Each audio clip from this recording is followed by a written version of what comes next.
Great. All right. Yeah, so I think we're recording now. And for the folks who haven't used Google Meet before, I wanted to point out a feature that's new to me as of today, but I think might be helpful today. It's this little Q&A feature. So in the lower right-hand corner of your screen, you should see a little triangle, square, circle icon like this.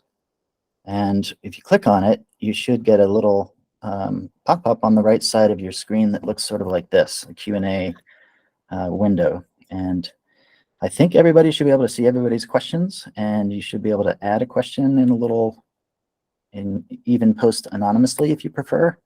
And then a cool thing I think you'll be able to do as Ted gives his presentation is upvote the questions. So maybe by the end of the talk, we'll have sort of a distillation of what everybody feels is like the most burning question. So let's give that a shot. I'm going to stop sharing here. And just point out that we also have a chat window. If you're having trouble with anything technical, feel free to put anything into the chat there. I see Tasli has said greetings. So if you feel like sharing where you're sitting from, that's always fun to see where everybody's listening from in the chat. But I would like to formally welcome you to the second annual Orcasound webinar. And this is an idea that Firuze, who came to us as a volunteer, pioneered. So I want to make sure to thank you, Firuze, for the whole idea of this way of sharing and kind of growing our community, but also supporting the nonprofits that are doing such a good job of working together to listen for and watch whales, or watch for whales. So I'm Scott Veirs. I am sitting in North Seattle. I help coordinate Orcasound. It's the old t-shirt. If you start listening with us, there's a new t-shirt coming. So for all the volunteers who've worked so hard over the last 5 years. And I also coordinate Orcasound, and I am the chair of the PSEMP Marine Mammal Work Group. So like many of you, have been working hard to build new tools and technologies to help us monitor cetaceans in the Salish Sea, ideally on both sides of the border. So I'm excited to see that there's some Canadian colleagues here. So the plan for tonight is to do some quick introductions, then turn it over to Ted, our keynote speaker, for about 45 minutes of a deep dive into deep learning and community science and data associated with Happywhale. And then hopefully have about a half hour at the end for an extended discussion and lots of questions. So maybe even brainstorming how we could all collaborate a bit better together over the next year. So that's me. Firuze, would you like to say a quick hello? All right. Hello, everyone. It's a pleasure to see you all and welcome to our event. I'm honored to work with Orcasound, Scott, Ted, and Uko, and I'm also a board member of American Cetacean Society, San Francisco chapter. I'm honored to have you see in this webinar, and thank you for joining us today. Thank you. So when I discovered that Firuze was associated with ACS San Francisco, I realized, oh, before COVID, I used to go over to Finney Ridge and go to ACS meetings for the Puget Sound chapter. So excited that we're co-hosting this with ACS Puget Sound, and would love to invite you, Uko, to say a few words if you'd like to unmute. Oh, hi. Hi all. Hi Ted. Hi Scott, Firuze. Well, thanks for bringing us into the fold here. I think if anything, I don't think I personally haven't done all that much here to facilitate, but so certainly spreading the word out. So I think it's a wonderful talk. So I'm looking forward to it. If anyone wants to learn more about ACS, you can do that at ACS online, and we have many chapters, as Firuze was saying, the ACS, the American Cetacean Society, San Francisco chapter, and we have 7 chapters in total. Our little Seattle chapter is a little bit dormant right now. I'm hoping to get things back into gear, but that's for another time. So, all right, Scott and Ted. Thanks, Uko. Thanks for co-hosting and for keeping the local meetings going through COVID as much as we could. And just a plug, I'm going to put some links to our organizations in the chat. There's lots of ways you can make contributions around here. You can participate as a community scientist. Obviously, Ted's going to give us a spin through Happywhale, but Orcasound has been working hard on a way to listen more easily. Whale Alert is a mobile app that's been helping us get points onto maps from the wonderful array of communities that are using Facebook and WhatsApp and Discord and all these other networking tools that have blossomed during COVID to share better with each other. We've got plans to work with iNaturalist and the birders like eBird and Merlin applications. A big part of this is community science.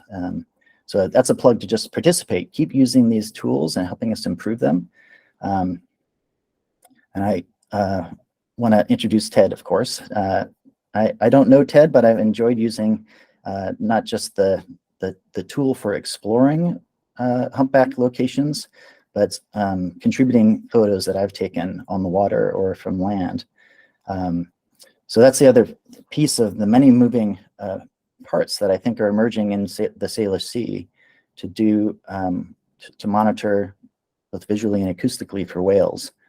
A lot of it has to do with humans sharing better, and I think Happywhale is a great example of like how much you can accomplish. I want to congratulate you, Ted, on submitting a paper with how many authors? 70? God, 74. Okay, so just that. Not recommended. I can tell you, like, it's very clear to me that you've found ways to get lots of people to work together, and I'd love to hear more about that. The other thing that you've done is you've like Orcasound have pioneered new ways to use artificial intelligence, which I think are extremely powerful. So I'm super excited to hear from you. Really appreciate you volunteering to talk with us, and hopefully we'll at the end learn a few lessons from you about how you've accomplished so much already. So yeah, go ahead and see if you can share screen, Ted, and we're very much looking forward to your presentation on what's happening with the humpback whale populations in the North Pacific.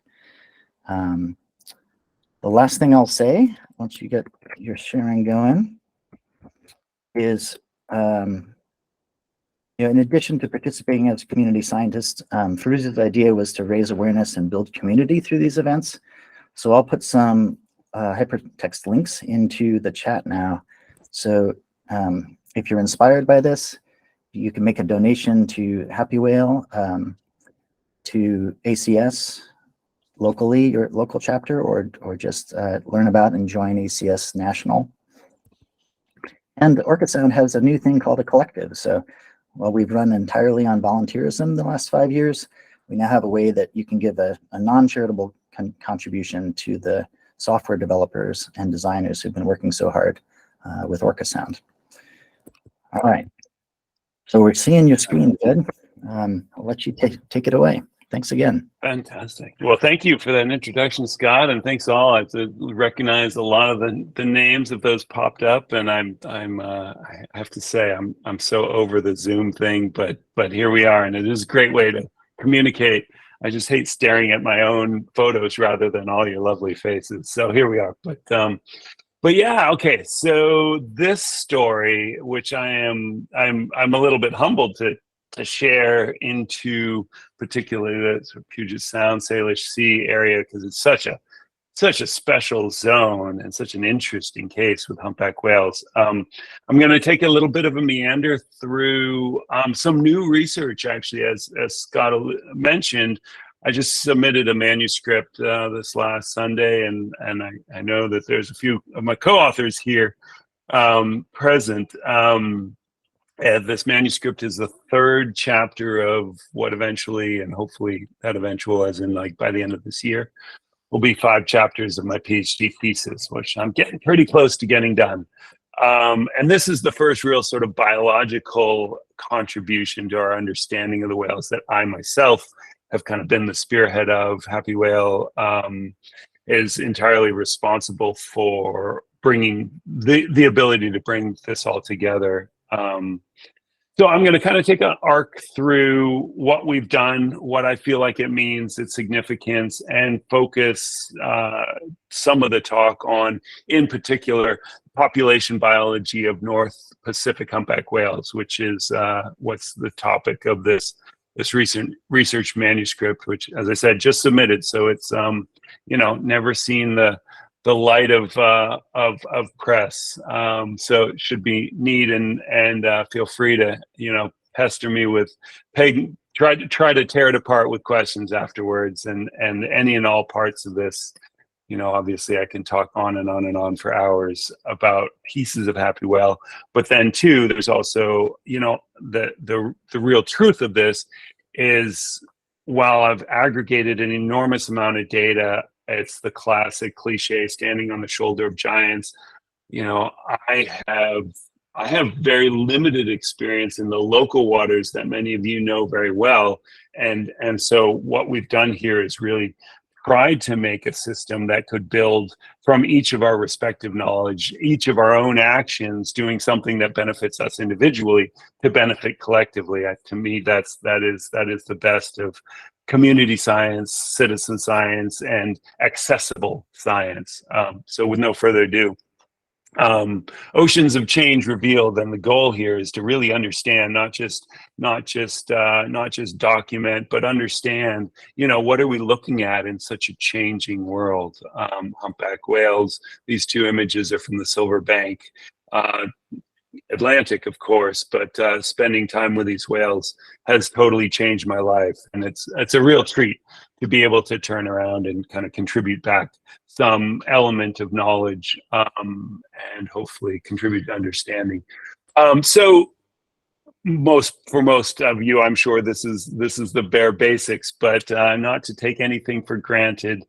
The heart of what I've done is really building from photo ID, that is the individual identification of whales, into a system by which we can learn from data aggregated from that. So every individual, is an individual, like stating the obvious, but that can often be accessible to us. In the case of humpback whales, it is by a photo. Each humpback whale has a unique tail.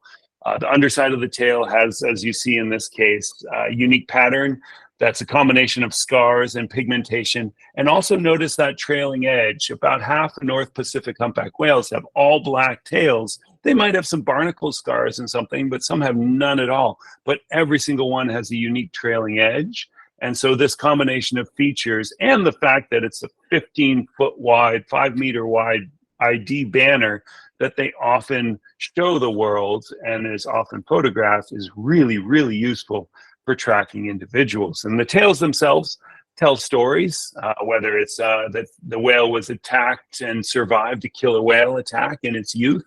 Here, 4 cases of all California, Monterey Bay / Mexico population whales that survived killer whale attacks. Or and in these cases, all of these cases, just judging by the size of the rake marks, the attacks happened where the whales were calves and then actually grew with the whales. So they tend to scar white on black and black on white. And most of the scarring appears to happen in the first couple years of the whale's life. Pigmentation tends to stabilize after a few years, and the trailing edge appears to be pretty consistent with some modifications through life. We can also see anthropogenic impacts, human impacts on the whales, sometimes ship strike scars. In this case, a couple of different whales that whose tails were scarred by entanglements. The top 2 photos are of the same whale that, as an adult, was entangled in presumably a crab trap. An Alaskan whale below is probably Dungeness crab trap. A California whale has a tail heavily modified, and there's lots of tails that we'll see propeller marks on and that sort of thing. But in brief, right, we can tell the whales apart, and it is persistent through the lives of the whales. We can use lots of different features, and for different species, we use different features. I'm also very interested in and looking forward to, kind of evolution of the science with using different elements like genetics, like Scott and I were talking earlier about potentially acoustically, being able to identify individual whales. That's a really rich possibility. I get very excited by that. But this little piece put together by IWC, International Whaling Commission, in order to encourage tourists to photograph and contribute photos to Happywhale in Antarctica, just highlights a few different species: sei whale, fin whales, killer whales, right? What we need is a persistent feature that is readily accessible, right? We could all have barcodes on our bottoms, but that wouldn't work very well for ID because we don't show our bottoms in the world, right? We can also use these photos, obviously, for health assessments, tracking the impact of ship strikes or that kind of thing. But what most of my work has been around is not just following one individual, but aggregating enough data that we get this entire population. So here's some, 30 Antarctic humpback whales. When we start scaling that out, we have now aggregated a data set globally of 89,000, as of earlier this week, 89,500 photo ID'd humpback whales. And but kind of stepping back a little bit, my journey in this started quite a while ago. Most of my career, most of my life has been involved in tourism, wildlife tourism, expedition leading. I've worked in Antarctica almost every season for the past 30 years. And when I first started going to Antarctica in the 90s, we didn't see whales. Like the island of South Georgia, where the biggest whaling stations in history were built, we saw no whales there, no great whales near shore to South Georgia from 1994 through 2010. They were gone, absolutely not present. Along the Antarctic Peninsula, used to be a really, really special thing when we had a decent whale encounter. Now it's something that we can fully count on. But in 1994, I took my first digital camera, 2004, took my first digital camera to Antarctica. And I photographed this whale just outside Deception Island in the Bransfield Straits. And I'm like looking at, oh, wow, look, such an amazing thing at the time to be able to look at your photos right then and there. And, hey, folks, there I was as a wildlife guide, expedition leader, telling my guests, our travelers, hey, look at this whale. It's been killed. It survived a killer whale attack. And 3 days later, I walked into the men's bathroom at Palmer Station, which is the U.S. Antarctic base along the Antarctic Peninsula. And here's this photo of this whale on the wall. And I'm like, I know that whale, and this is kind of the earliest touch off of an idea that began to simmer. Which was that yeah, okay, cool. Here's these 2 points, the same whale seen twice. I don't know when this photo was taken, but I knew exactly when this photo was taken.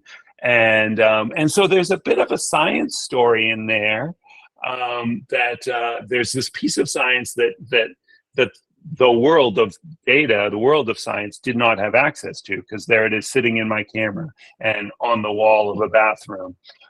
But also there's some story there that I didn't have access to, and I really wanted. The concept there immediately to me was I wanted this bridge to be able to connect my potential data, my photo, to be accessible to science, but also to be able to get something back from that. So to fast forward, zip through a bunch of years, we built that system, and the goal was to make it easy, make it accessible. But also something that I learned from decades of working with nature tourism is that, if we want to influence people's behavior, if we want to say, hey, could you please do this? Making it easy helps. That gets people to show up, but making it rewarding is what gets people to stick. So we tried to make it simple. Set your camera, set up for data success. Again, make your camera set right. Use GPS if you have it. Shoot the photos. Needs a small telephoto at least. Usually an iPhone photo does not cut it, but even a little prosumer, a little handheld zooms on many of these excellent cameras today Super great for the photograph, and submitted to Happywhale, easy enough, with the promise that we'll tell you everything we know from there. And so what's been really, really fantastic about it, to zoom past the machine learning aspects of all this, like, so initially we had a simple algorithm that only found a small percentage of potential matches, and then we got to a pretty good algorithm that would find an open source thing that that was produced by some other folks, partly based in Portland, that would find about 70% of potential matches, and that started to be really useful. But it's just a few years ago, in 2019, we developed ourselves with actually a machine learning, artificial intelligence algorithm development competition. Really fantastic thing that I could write an entire research paper about, and I have. We got to this point where we can identify, like, we know 97 to 99% chance, if that whale is known, we'll be able to find that match. So that just changed the equation, right? So this photo here, you know, usually we're not this close, but here this whale was mugging our Zodiac, right?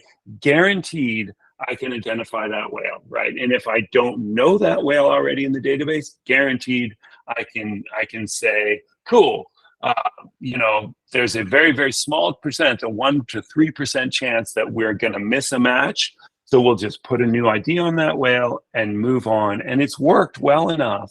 In fact, since 2019, we've then progressed the technology, and we've made it not only maintain the accuracy, but we've actually made it run so fast that I now have access, and it's been a real delight to make this accessible to naturalists and whale watch guides and scientists and such, an application so that folks can photograph that whale and have a mobile app on their phone, as long as they have cell service, can ID the whale right then and there, out on the whale watch, take a picture of the back of your camera, upload it to the system, and get a match right there. And so we asked for some contribution to this, because the whole system is expensive, but it's become really popular and fun, and I know a handful of, at least, of the folks here listening are familiar with this. So a little bit of magic right in our pockets, and it's been, in fact, so it's successful that, like, not so long ago, somebody got wind of Happywhale and they sent me a photo of their whale tattoo. They got this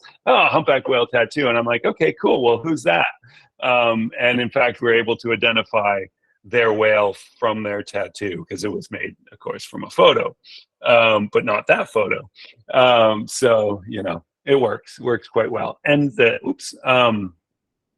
so what has come from this is an ability to aggregate data at a scale that wasn't previously possible. And like I said before, and I'll repeat a million times, you know, this is not done in a vacuum. I mean, the technology of understanding, the knowledge technology, as that is, of understanding that we can match these individual whales, this stretches back to the early 1970s. Chuck Giraz up in Alaska, Steve Katona in the North Atlantic, and that instigated and inspired studies that have carried on literally ever since. The North Atlantic humpback whale catalog was one of our early collaborators, and we're still working together, just exchanging emails with them today. With you know, where, you know, this is the single data set that kind of has the longest legacy of one entire ocean basin trying to be tracked by a single effort. What I've done, well, actually my initial motivation was to look at Antarctica, but because of the data deficiency of Antarctica, what I felt like I needed to do was build systems that I knew really would work well with a kind of a best case data scenario, that is the North Pacific. And then as this evolved and as we prove it, then take it to those data deficient areas like the Antarctic, where ultimately the scale, the numbers, you know, there's probably somewhere in the range of 150,000 living humpback whales right now. And of those whales, close to 30,000 live in the North Pacific. I think close to 20,000 live in the North Atlantic, and the rest of them are Southern Hemisphere. So most humpback whales, Southern Hemisphere. But we have this really special case in the North Pacific where we had this fantastic collaboration to build from. The Splash project, which I'll touch on later, just shy of 20 years ago, brought together a whole bunch of research collaborators, put together a whole bunch of data, learned a whole lot about these whales, and then stopped. And so I had the great fortune of kind of picking up from there, right? Lots of individual efforts carried on from then, but it was too much work. It would take an hour per photo, you know, to match on average at this kind of scale. So when we came along with technology that could do that in effectively instantaneously, you know, research group A and research group B, well, they were collaborating sometimes, but it'd be once every few years, and then research group C, not at all. We say, cool, let's make this one big data set. And so, you know, I've got a research paper about the algorithm, another research paper about the data set. This was published just, I think, a couple months ago.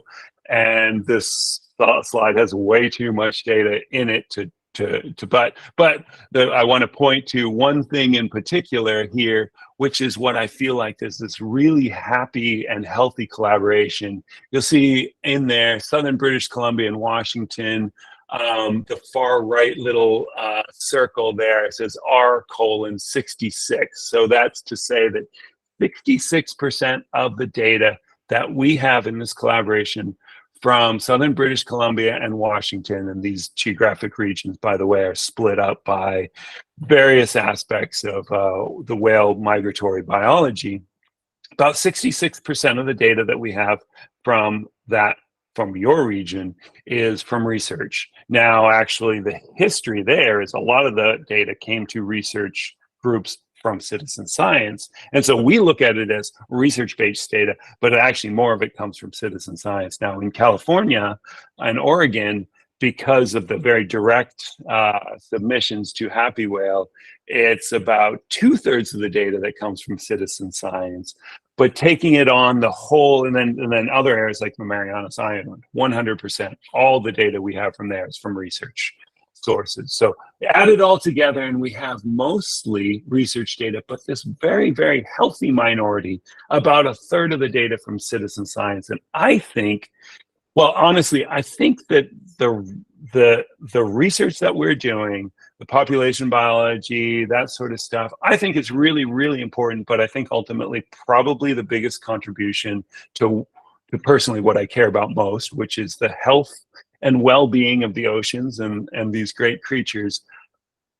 I think that probably the science accessibility, the science interpretation, the education that comes from that, I think that's probably going to make the greatest contribution. While I think the research, you know, they just pair very, very nicely together. And to me, open science and accessible science, this is how we move the needle, by making people care, showing why, and grounding it in good science so that we have real reason behind it. So while I'd love to give anecdotes to that are relevant to the Salish Sea, you know, again, I just don't know your whales nearly so well, but they're so worth talking about. But I'm going to point to, actually, so I think at this point, you know, speaking of my desire for the well-being and health of the oceans, for humpback whales, I believe today the 3 biggest threats are ship strikes, entanglements, and climate change impacting their forage, right? There's lots of other things, potentially plastic, noise pollution and such. I think in terms of the health of the population, that those 3, at least today, are the 3 big ones. And I do want to take a moment to tell this little story about our beloved Fran. She was, I imagine, at least 10% of the folks listening today may have seen Fran. She was the most well-known whale in California, seen by so many folks in Monterey Bay, and seen quite a lot down in Mexico as well. And Fran was 17 years old. We knew who her mom was. This was last summer, 2022. We knew that she had been seen every single summer except for when she was 2 years old, seen every single summer, and that she had never brought a calf to California. She had a calf, but that calf didn't make it to California until she was 17. Here she is as a mother of a calf who ultimately got named Fran. Fran's calf was named Aria in front there.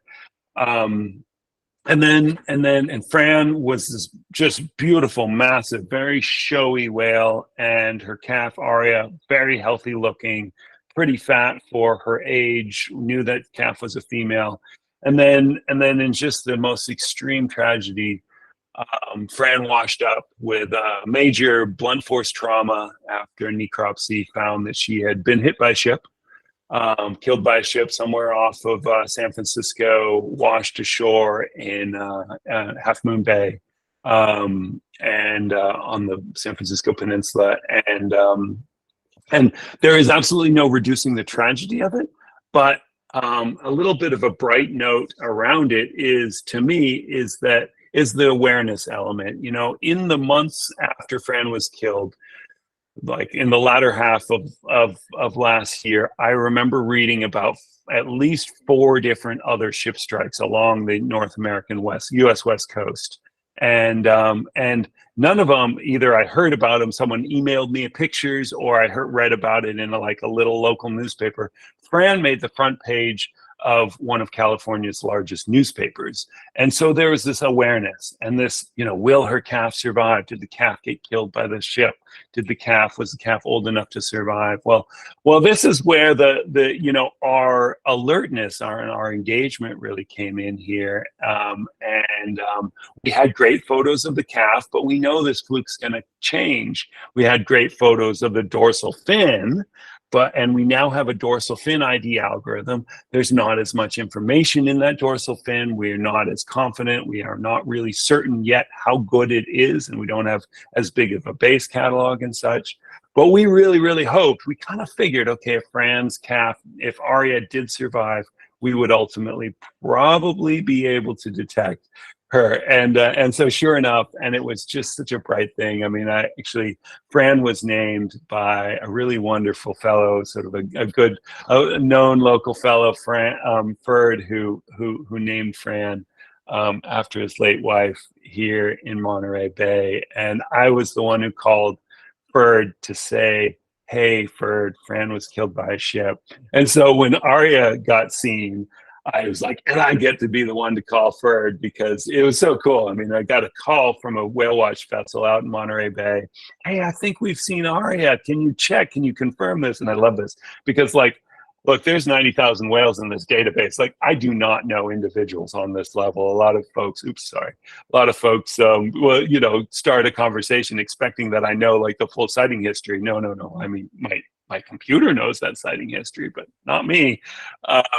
But the naturalist aboard recognized, sent me the photo, confirmed it visually and with the algorithm, and here we are. And so, while we hope, you know, the tragedy of Fran's death and ship strike is one thing, but hopefully the legacy is increased awareness, and she's commonly cited in these discussions as we start taking greater efforts to responding to ship strikes. And I know this has been a huge thing in Puget Sound. I actually love this. Thank you, Scott, for this. This is a ferry taking a hard to starboard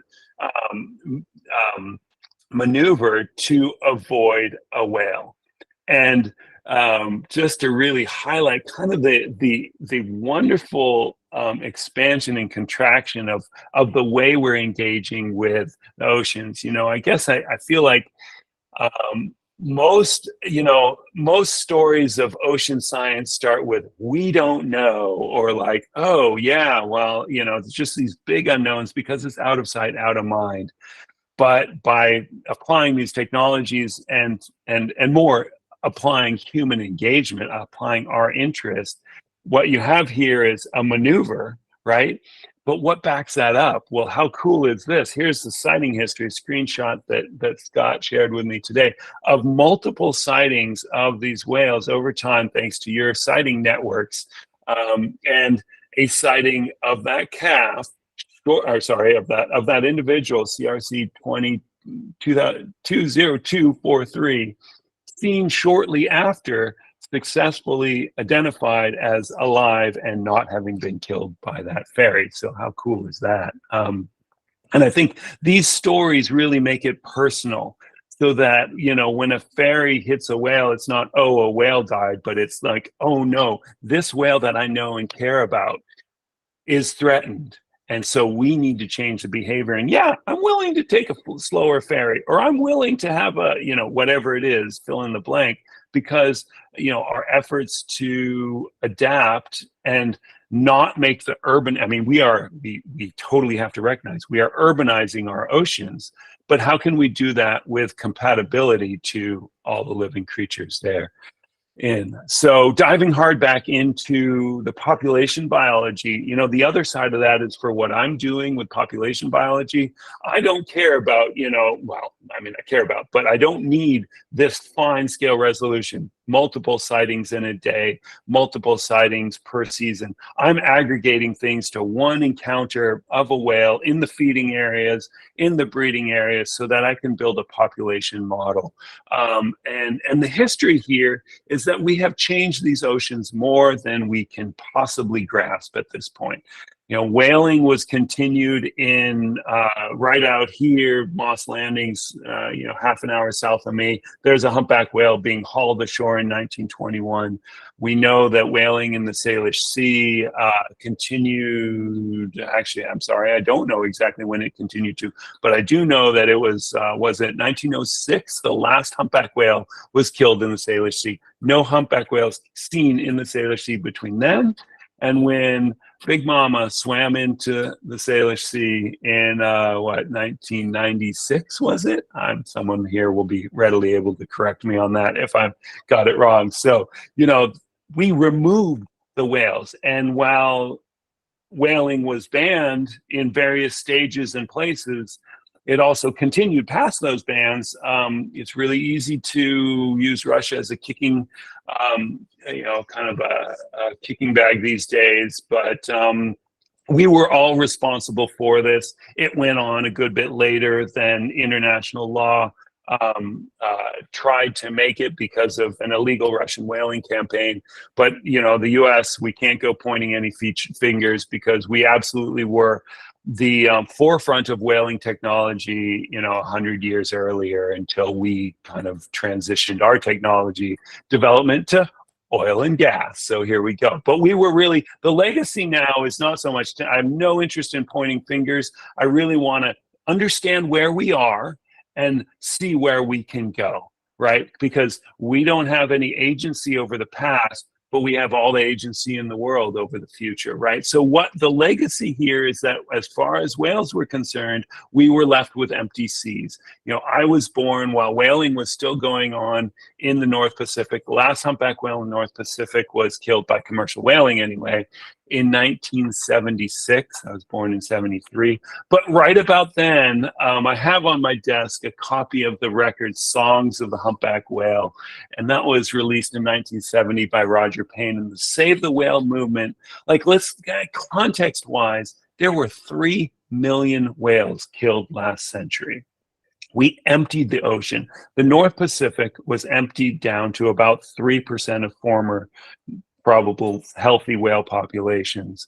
But bizarrely, you know, looking back, there were really, you know, high societal value products made from whales.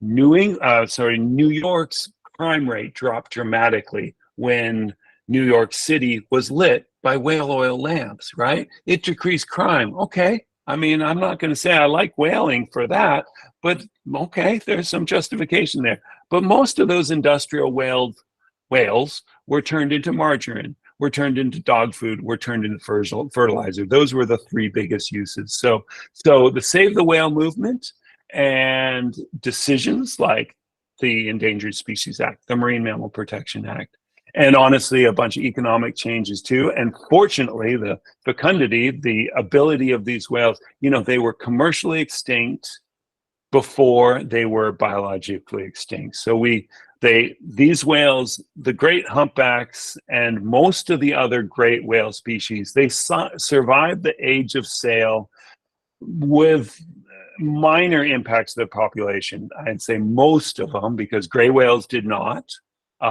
Bowhead whales did not, right whales did not. North Atlantic gray whales were driven to extinction locally, on and on and on. But the industrial whaling era, this is South Georgia, when they were taking literally tens of thousands of whales a year, astronomical numbers. You know, that no great whales survived this with even 5% of their population intact. But, you know, whaling was basically ended for all population relevant purposes in the 1970s. And so what do we have? In the North Pacific, we estimate, and this is like a, you know, lick your finger and stick it in the air kind of estimate. There's a couple published numbers from the 70s, 1,200 to 1,600 whales, not many, and no idea of what a natural population was, right? So then in the early 90s, Calambokidis et al., great work, but still pretty limited science in terms of limited data sets, no data from the Western Pacific and such, were able to put together a population estimate of about 8,000 whales in the early 90s. And these individual points along a continuum, you know, no resolution whatsoever in between. And then the splash study, again, was a point study, right? Estimated about 20,000 whales in 2005, and an estimate that the population was growing North Pacific wide at about 6% per year. So that was really something to finally have that level of resolution. But even still, it was a single point estimate. Splash also gave us lots of other understanding. It was the Splash project that documented the migratory patterns by which we now know basic biology. Don't want to assume anyone knows everything here. Humpback whales migrate to warm waters in the breeding season, that is our winter, and are migrating to feeding areas. They're not eating at all in the winter. There's some exceptions to this. Excuse me. And so you've got these three major feeding areas super broadly: Western Pacific, Hawaii, Eastern Pacific. Eastern Pacific is broken up a bunch into some finer resolution stuff, Central America, offshore islands, et cetera, et cetera. And then all these different feeding areas that stretch basically from Russia, Kamchatka Peninsula, Commander Islands, Aleutians, now more in the Bering Sea. And maybe they were in the Bering Sea a lot before whaling, we don't know. Gulf of Alaska, of course, Canada and Washington coast, Salish Sea, and on down. And there's you know, kind of these fuzzy edges, but there are real edges to different populations in here. So what I've done is just aggregated the whole lot and made a population model, but then looked at some specifics within that. And oops, went the wrong way. And one of the things I found was that, cool, you know, for the stretch of time, well, the really fun part of this is instead of single points over long continuums of without data, we now can go year by year and say what's happening, right? And the real power of this ultimately is when we see something happening, hopefully then we can start to say why. Right? Because we do have these dramatically changing oceans. But what we saw, right, continuing on from Splash, where they estimated the 6% population growth rate, yeah, cool, we're seeing this recovery. And the expectation is eventual recovery to a former, you know, population like the numbers formerly, you know, pre-industrial whaling, and then a leveling off to a carrying capacity limited environment. But what happened?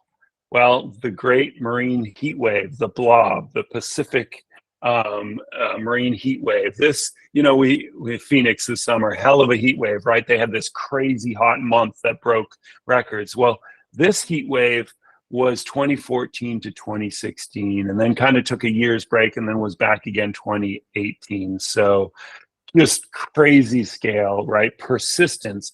And what do you say about this? Well, I'm not an oceanographer, but the short of it is biological oceanography. Warmer waters means less food, and especially less food for something like a whale that needs concentrated high value food. So this was the largest heat wave ever recorded. And it just blew my mind. When I was putting this talk together earlier this year, actually this summer, I was actually up in Greenland as a guest scientist on a voyage while putting this talk together. And literally the day that I was putting the talk together, there was this headline, "Ocean temperatures are hotter than ever."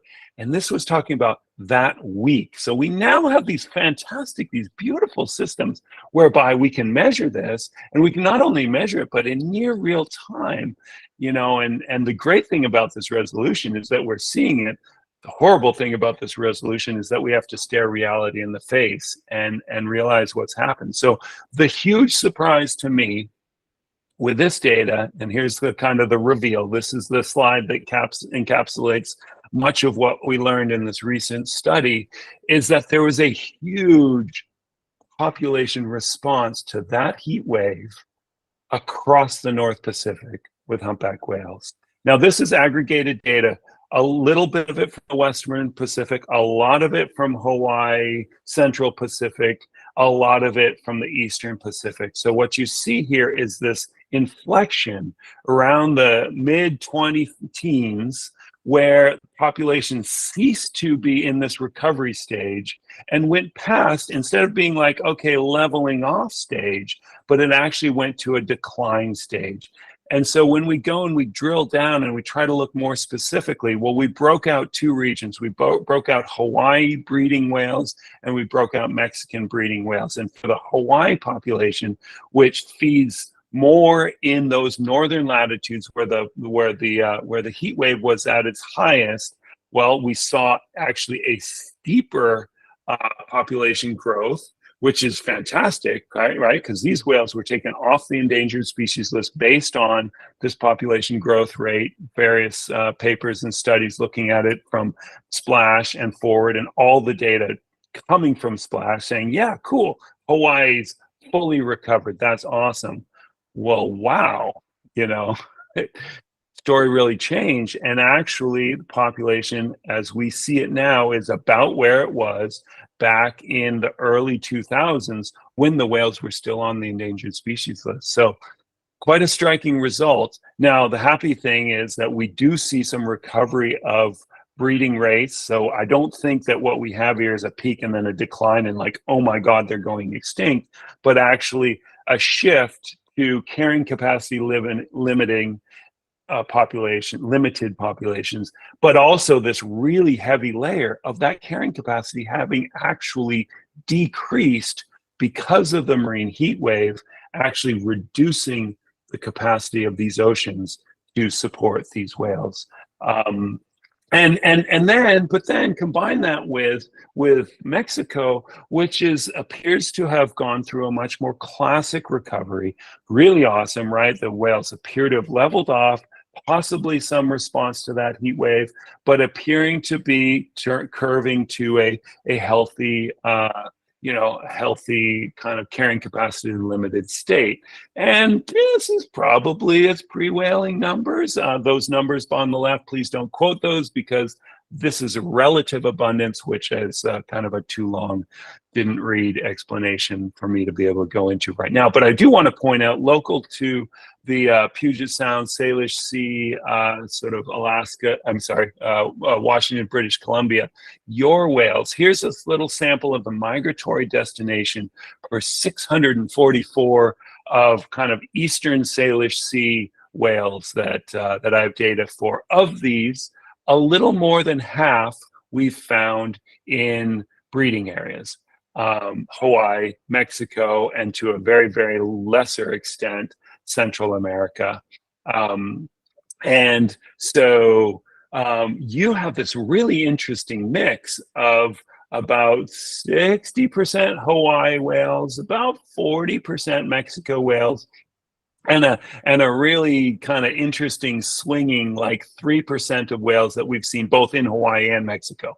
And what that means and the demographics of that, sexual bias, et cetera, we don't know. It's clearly not all males that go to both. But anyway, you have a mix of both this population and this population. So really interesting to look at kind of local studies and see what we see here ongoing forward. So there's kind of the big learnings from this. And when we self-reflect on it, this whole reality of the way we interact with our oceans, 100 years ago, or in this case, by our fun little bizarro cartoon, 60 years ago, we had huge ocean resources. Actually, the whales were mostly removed 100 years ago.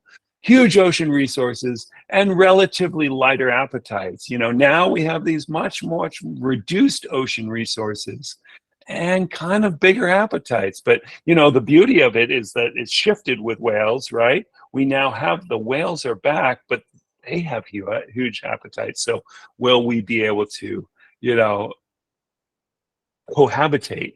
And I didn't include it in here, but kind of point to some of the local understandings of some interesting cases where actually those marine heat wave years saw an increase in survivorship of steelhead fry, was it, and an increase in anchovies, possibly. So predators shifted to other things. Whales, humpback whales in particular, we know they're very much prey switchers. They're willing to say, oh, krill this year, anchovies that year. Oh, look, a hatchery, chomp, chomp, chomp. We'll chomp on the herring fry when they're being released, or the salmon fry when they're being released, and all this. Flexible creatures, but judging by this, that flexibility has certain limitations.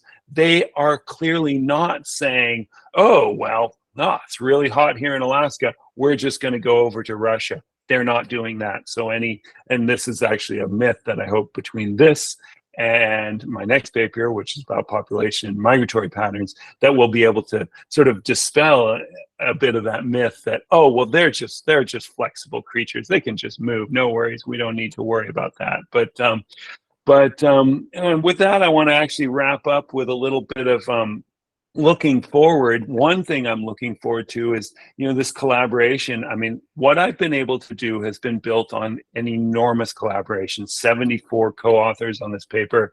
Again, any prospective scientists here, I would not recommend trying to get that many people to work together, but it has been really, or rather, I would recommend, if you want to do so, to have a really good sense of humor and a really deep well of patience. And I can't pretend that I have that, but I've tried. And also really strong sense of the value of other people's work. And I certainly have that. And so, I'm hoping that this collaboration will continue. It seems strong. There's always little cracks and rough edges, but it does seem strong. And what I really love, and kind of one of the biggest surprising things to me, is kind of the downstream contributions here. Because we're getting images from so many folks, we have these really rich stories, and really delighted. Actually, one of the things that Scott and I were talking about is like, hey, how can we, Orcasound and the sighting networks, how can these various efforts seamlessly exchange data so that we're all better together with it?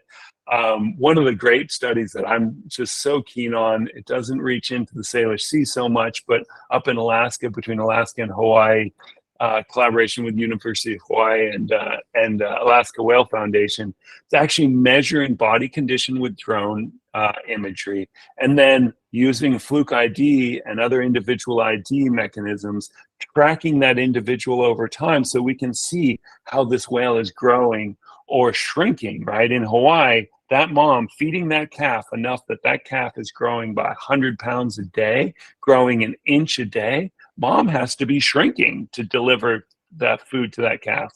And then when she's back in the feeding areas, she's just transferring calories and actually being able to measure that over time. Seriously, I never thought that would have been possible I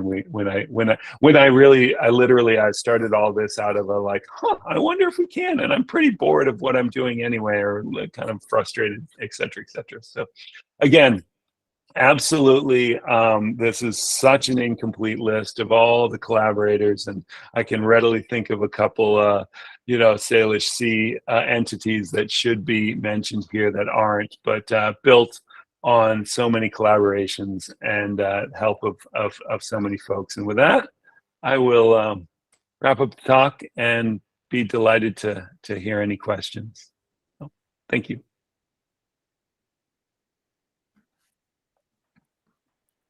Fantastic, Ted. Thank you very much. looks like we have some hands, and I'll remind folks that we've also got some questions in this question tool. Let me just quickly share my screen to show you what that looks like.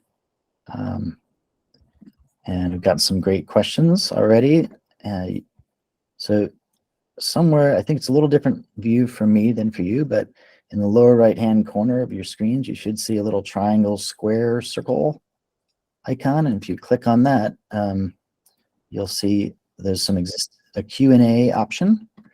And so we'll work through those questions that have been upvoted. And then we'll also make sure we get to everybody's raised hands. So here's the first one for you, Ted. The top question at the moment is from Amelia. Actually, Amelia, this is pretty informal. Would you like to unmute and just ask your question?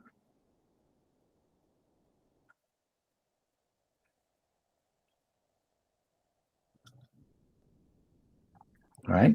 If not, I'll just. Hi, can you hear me? Yeah, go for it. Sorry, I wasn't expecting that, so it took me a moment to get to the setting. Thanks, Ted, for your presentation. I just wanted to know what you think are the most important unanswered questions about our population of humpbacks here in the North Pacific. Oh my goodness. And John Calambokidis has raised a hand. So I'm going to say, John, you take this question and then ask yours. How about that? Because, you know, I'm a junior in this room. That's a good trade. I like that, Ted. Totally.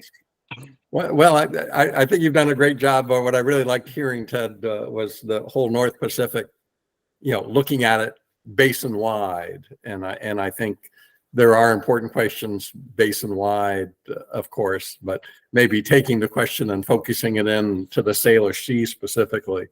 And that's actually what I was going to just raise my hand about, is to say that some of the patterns you describe kind of attributing to Hawaii and Mexico breeding grounds, I think you correctly point out are probably food limited, and just that the actual feeding areas, what's happened off the US West Coast contrasted to Southeast Alaska is even more dramatic than the Hawaii-Mexico comparison you made. And I don't know if you wanted to comment on that, just that we've seen this no dip and continual growth on the US West Coast more dramatically than anywhere in the Salish Sea, for example, you know, and that more dramatic decline in Southeast Alaska that probably was influencing those Hawaii-Mexico trends. And I'll just sneak in that, you know, in answer to what you were throwing it to me, certainly what we've seen with the return of humpback whales to the Salish Sea has been now the increased interaction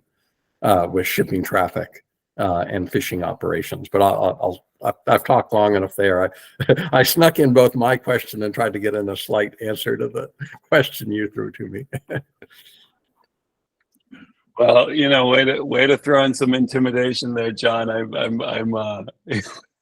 gotta be on my A game with this crowd. I love it.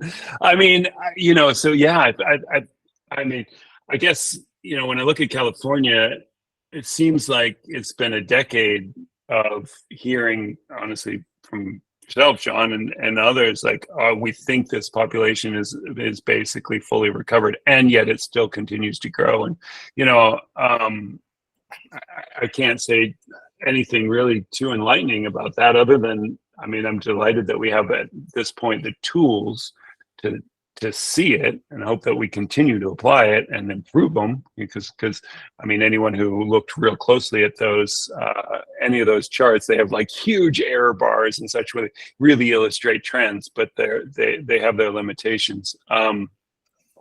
Yeah, I mean, you know, the thing about those charts is they're super simplistic, right? And biology is nowhere near simplistic here, but I do think there are, you know, the critical questions to me is, you know, what is the nature of this ocean, that food limitation, the forage limited situation, like what will happen, since we can assume that these marine heat waves will be happening more frequently and more intensely, right? More duration, and yet in some places that may actually benefit the forage. I mean, I can banter this around, but I have no hard and fast questions. But then I think the other super important questions are, what does it look like for whales living in this urban interface where, I know full well, like you go whale watching from San Francisco and it's like there's these hold your breath moments when a freighter is coming by and a whale is just actively feeding. And people say, well, they're intelligent animals. Why don't they get out of the way? And my response to that is, well, if your food and your bedroom had a freeway going through it, how likely would you be to at some point, get hit by a truck if you're crossing the freeway to get to your kitchen? These questions are, I think, more self-reflective, really, maybe than biological, but very, very real and relevant all the same.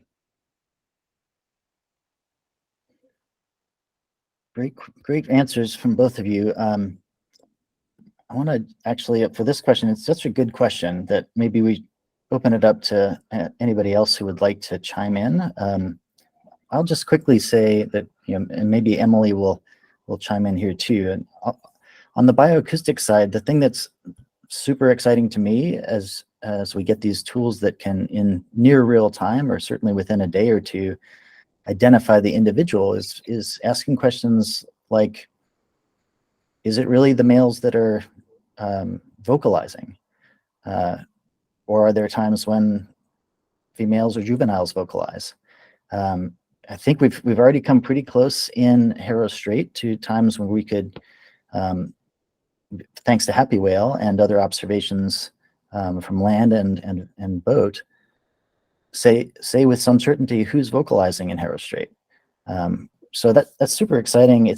Hasn't been a really clear story yet, but I think we're poised to answer that question of how the non-song vocalizations evolve each spring in our part of the region, and other folks could do that with hydrophones and other parts of their migratory paths. So that's one that I would throw out there, Amelia. Anybody else want to take a stab at answering Amelia's question? Because we still have most of the half hour here. I'll actually chime in, Scott, regarding like the non-song vocalizations. Here, I'll turn my camera on. I'm at Orca Lab right now, so we're looking at social calls or non-song vocalizations in the humpback population up here, and then I was an extern with Scott and Val and Orcasound last year. It's crazy. But yeah, so social calls have been observed during migration periods. Females have been using them for as contact calls between the mother and calf pairs. But it'd be interesting to use possibly Happywhale as a localization technique to kind of determine what whales are what individuals are in the area, and whether or not that corresponds with the time of the vocalizations that we're hearing. I think that would be a very interesting aspect that could be implemented. But we're also hearing song snippets as well, which is most likely going to be performed by males in the region, which is very interesting because that's kind of evidence that song activity is starting on these foraging grounds. But yeah, I do think that it'd be very interesting to use Happywhale kind of as a localization localization technique overall.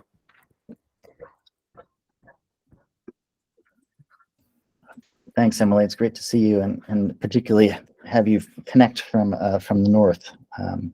Say hello to all those inspirational colleagues up there. Will do. Thanks, Scott.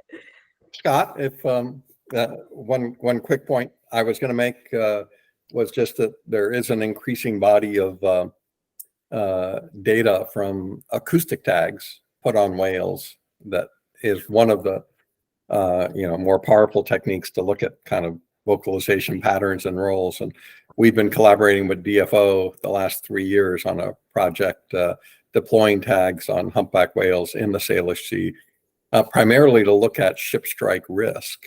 But now some of the tags that we deployed last year and that DFO is deploying this year are the CATS acoustic tags that do have acoustics on them and will give us some of that data. But ironically, one of the unanswered questions not fully resolved is that when we hear a call on a tag, it currently is still a little difficult to determine if it's the tagged animal vocalizing or an animal right next to it. And it's something that's trying to be sorted out using things like the accelerometer on the tag to pick up the vibration of the call. But that has been one of the kind of open research questions is there a solid way to try to do that? One of the Stanford graduate students working with us, Hannah Clayton, has been looking at this in some of the acoustic tags we put on gray whales, and but it's been a kind of an unidentified research challenge to figure out the reliable way to assign the vocalization to the right individual. Great points. I'm going to mark that question as answered, Amelia, but it's not answered. It's a great question, and thank you all for the diversity of curiosities. You bet. All right, Ted. Next question is from Firuze. North Coast in California has mandatory ship slowdowns. How can we enforce that kind of ruling in the North Pacific? Any ideas? Well, that is not my zone, but I guess I do want to say a couple things. One, slowdown is kind of the second best, right? The best is exclusion, right? Separating the whales from the ships, right? And slowdown is kind of the second best option, right? I mean, obviously you can't stop ships from going through the zone around San Francisco Bay. You can't stop ships from coming into Puget Sound. But I think as far as how to make these happen and how to optimize them, how to have the most effective slowdowns and reroutings I'll pass that question on back to probably there's someone else here who has a lot of experience with that. Yeah, anybody else want to speak to that? I will say the first thing is awareness and engagement, right? Because it won't happen unless we're standing up and saying this needs to happen. But such things like that ferry that hit and killed a whale last year, and it was super public. Well, yeah, suddenly it's not no, that won't happen. Now it's like, what are you doing to respond to it? That's the first step.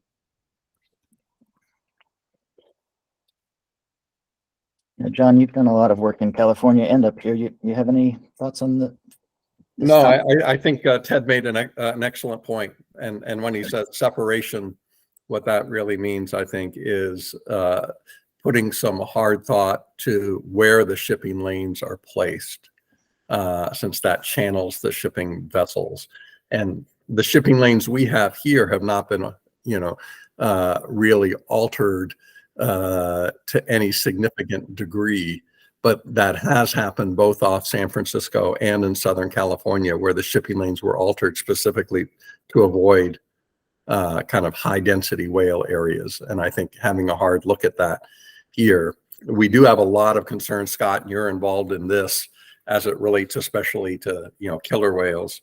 But I do think especially right at the entrance of the Strait of Juan de Fuca is one of the highest density areas we have for humpback whale feeding.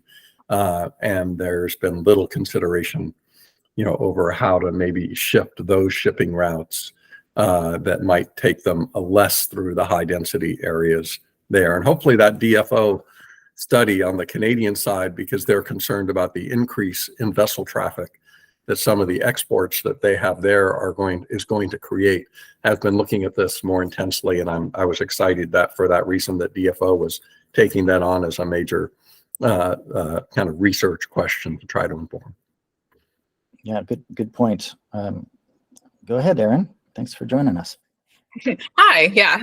For those on this call who don't know me, my name is Erin Gless. I'm the executive director of the Pacific Whale Watch Association. And I just wanted to kind of build on something that John was saying about changing shipping lanes. And here in the Salish Sea, so in these inland BC and Washington waters, I have to say, I mean, when we plot our whale sightings at the end of the year, I'm not sure where they could really move them that would be too terribly beneficial.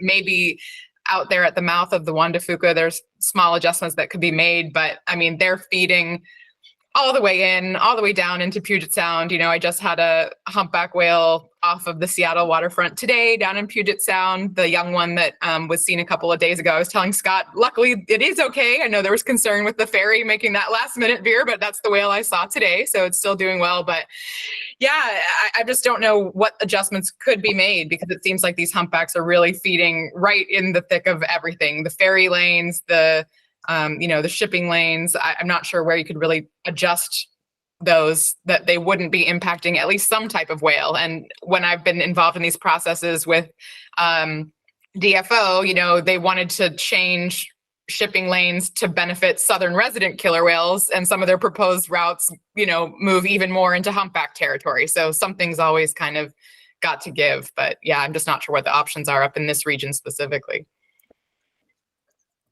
Yeah, good points. I put a couple links in the chat for folks, both in California, if you're not familiar with the Quiet Sound program. We're in our second year of experimentally slowing down ships in a portion of Puget Sound to reduce noise for southern residents. That probably has co-benefits for humpbacks, but how much they slow down is a good question, and we should actively be comparing it. Those of us up here who've been maniacally focused on southern residents, I think, could learn, like you're suggesting, Firuze, from the Whale Safe program and other activities down in California. So I linked there, and the idea of a NOAA mandated slowdown is something that we could keep considering for all of the inland waters of Washington, or at least between the entrance to the Strait of Juan de Fuca and the major ports. So I think there's still a lot to think about, especially as the humpbacks come back and gain relative societal importance relative to the southern residents up here. So yeah, great question. I'm going to mark that one answered, and looks like another one here is from Tasli. Would you like to ask your question rather than having me read it?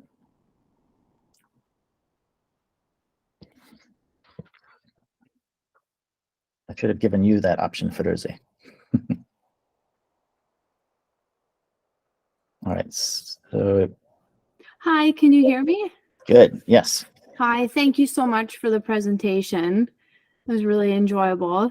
I was just, sorry, Ted, I know you said it was a little unwieldy and maybe beyond the scope of the time that you have right now, but I was just curious if you could try to explain the relative abundance of the Mexico wintering population graph that you showed. Sure, absolutely. I mean, and kind of simply put, so the whole of the North Pacific, we actually know it's a closed population. So we know that we are measuring the whole of the North Pacific.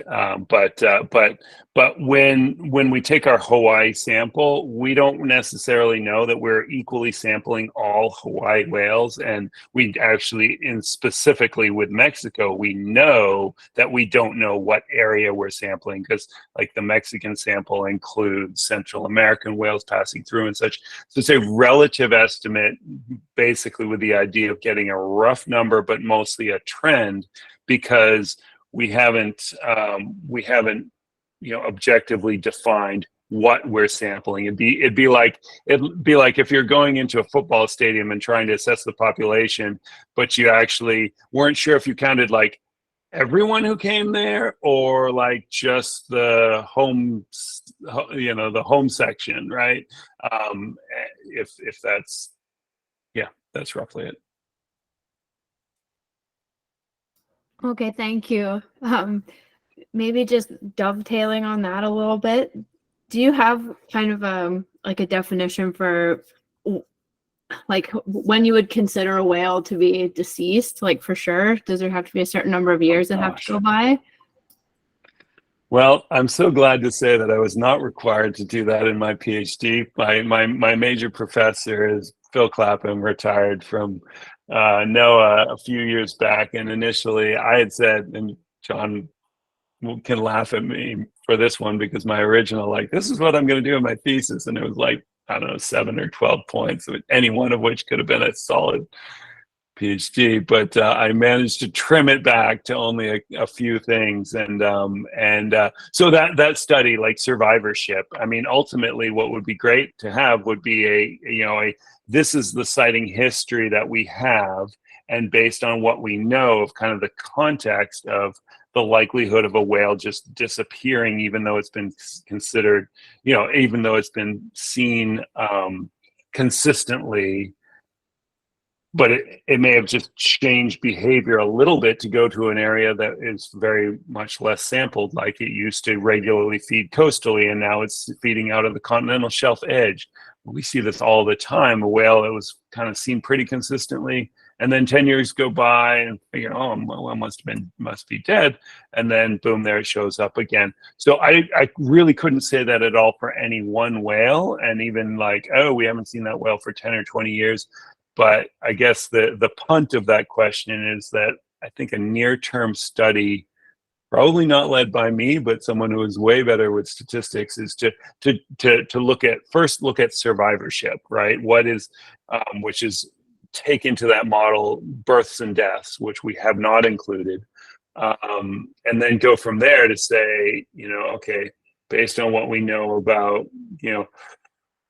when you have a whale that's every single year in the Salish Sea for years and years and years, and then not seen at all for 5 years, seems pretty likely that whale is dead. But if that whale, because that whale is probably, their sight fidelity is strong enough that it seems unlikely that whale is going to go from a lifetime of feeding in the Salish Sea to suddenly being, Western Victoria Island, where there's chunks of which where there's just a whole lot less effort, much less go and move to, say, the Aleutians, which we're just not regularly seeing. We do see whales relocating kind of between those, and we're not yet sure if that's like emigration or migration, but it's pretty small. It's pretty unlikely. They're pretty, and then sight fidelity is, it's rough and it's broad, but it's pretty consistent. So I guess that's a long-winded way of saying that,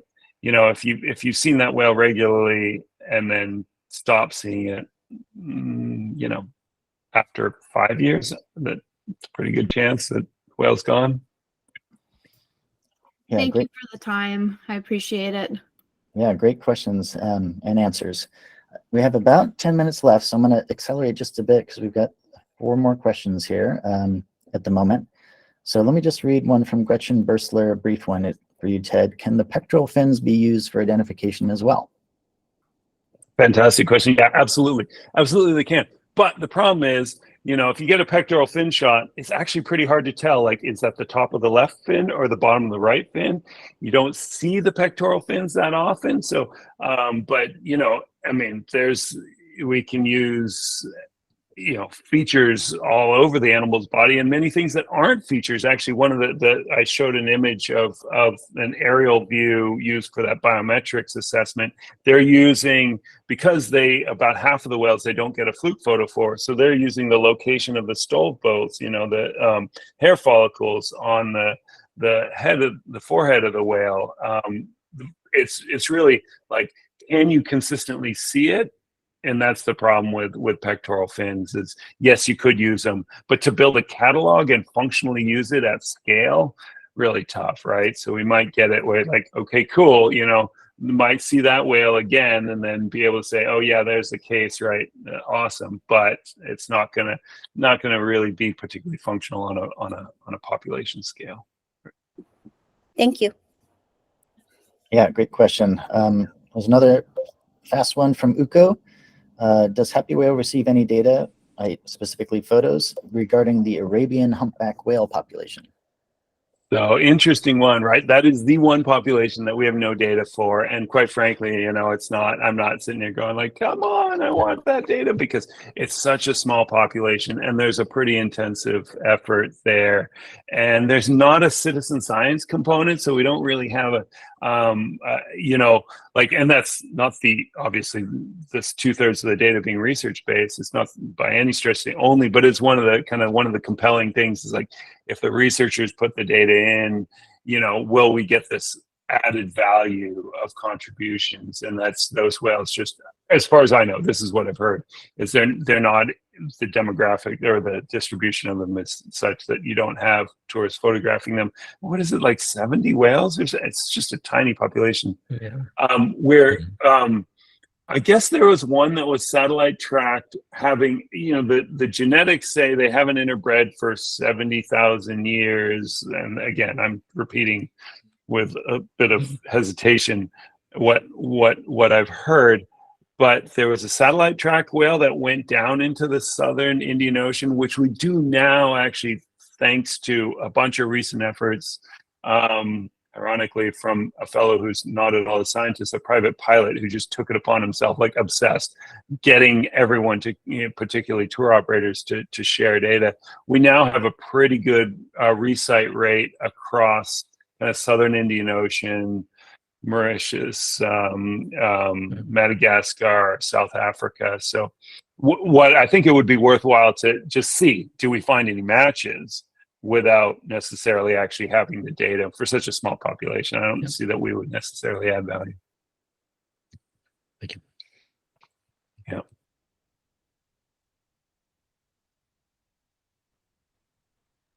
Oh, you're muted, I think, Scott. Thank you. Sorry about that. We've got two more in the Q&A, but they're both from Val, so I think it might be most efficient just to let you ask them.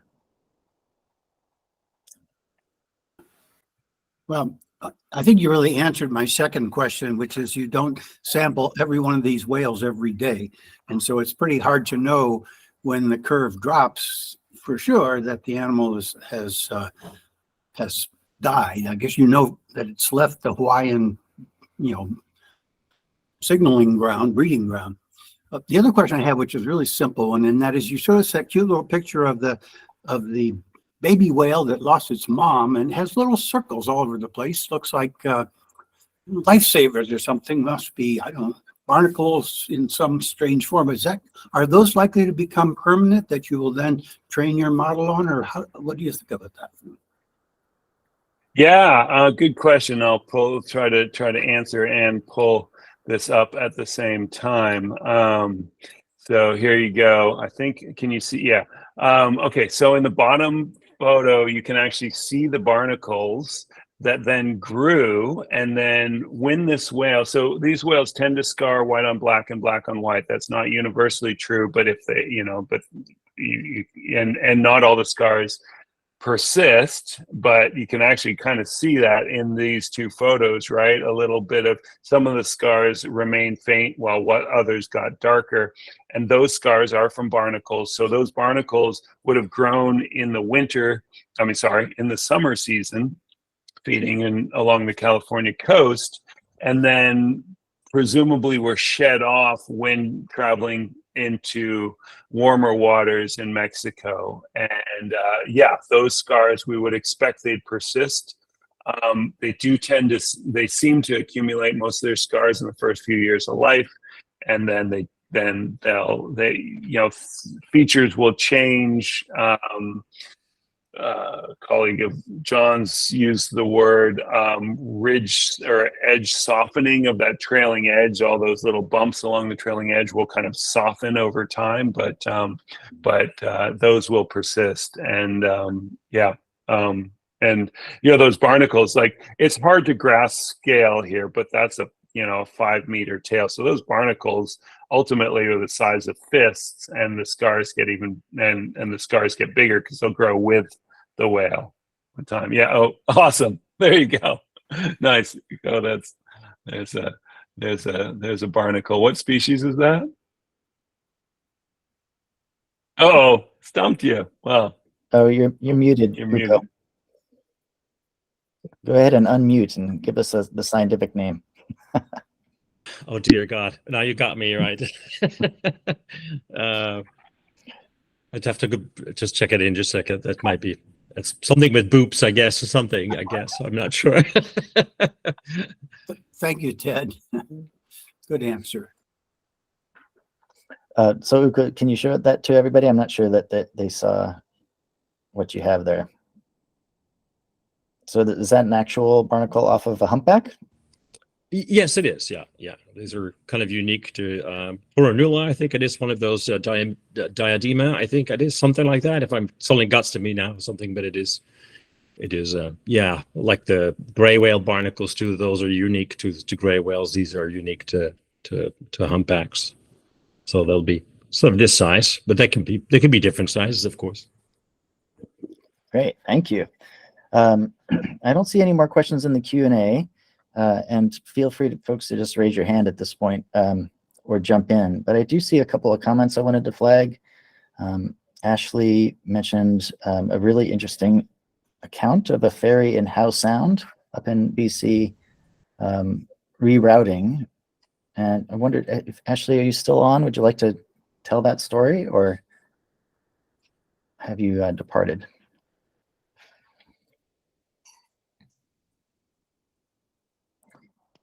I'm still here.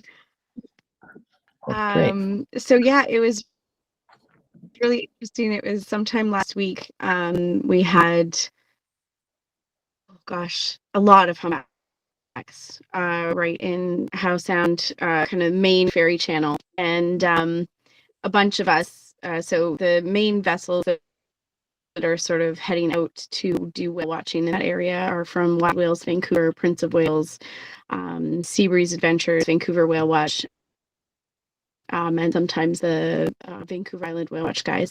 And so a bunch of us had called in just to let some of the ferries know, and early on in the day they just sort of swung wide, but I think it was the afternoon, they actually took a completely different route than what is standard for the Horseshoe Bay to Nanaimo ferry. So they, instead of going down around the bottom of Bowen, which is their usual route, they actually went over the top of Bowen, and then past Gibson's and out that way.